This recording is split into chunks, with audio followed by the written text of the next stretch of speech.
నెల్లూరు నుంచి అక్క కాల్ చేసింది, ఒకసారి వీలు చూసుకొని ఇంటికి రండి అని. సో మేము ఈ వీకెండ్ లో ప్లాన్ చేసుకొని వచ్చేసాము. రాగానే నేను హేత్విక కోసం వెతికాను, కానీ అది కరెక్ట్ టైం కి వాళ్ళ నాన్నతో బజార్కి వెళ్ళిందని. కానీ ఈ బుడికి మాత్రం అప్పుడే నిద్ర లేసి అయ్యి పిన్ని వచ్చేసిందో అని హ్యాపీగా ఫీల్ అయ్యి, సరే నవ్వించాలే పిన్ని ఇంకెత్తుకో అని చేతులు ఇస్తాను. పిల్లలకి ఎవరిపైన ఎక్కువ ఇష్టం ఉంటుందో వాళ్ళు ఎత్తుకోగానే వాళ్ళ పైన పాసార్ బాత్రూమ్ పోతారంట. వాళ్ళ బాబాయ్ ఎత్తుకోగానే ట్యాప్ తిప్పేశాడు. మేము ఈ బుడ్డోడితో ఆడే గ్యాప్ లో హేత్విక వచ్చేసి వాళ్ళ నాన్నతో. రాగానే నా కూతురు ఏం అడిగిందో మీరే వినండి.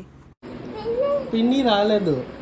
అక్కడ అంతమంది ఉన్నా కూడా నా కూతురు రాగానే పిన్ని ఎక్కడా అని ఎతుకుతోంది. చూసారా, నేను నెల్లూరుకి వెళ్తున్నాను అంటే అది 90% నా కూతురు కోసమే. మేం పెళ్ళయ్యాక ఇదే ఫస్ట్ టైం వెళ్ళాం కాబట్టి మా అక్క బావ బట్టలు పెట్టి బ్లెస్ చేసి పంపారు. మా అత్తమ్మ పెళ్లికి కూడా రాలేకపోయారు, సో ఆవిడ బ్లెస్సింగ్స్ కూడా తీసుకున్నాను. ఇలా వచ్చి వెళ్లే ప్రతిసారి హేతిక ఇలాగే ఏడుస్తుంది. నేను అందుకే మోస్ట్లీ నెల్లూరుకే రాను.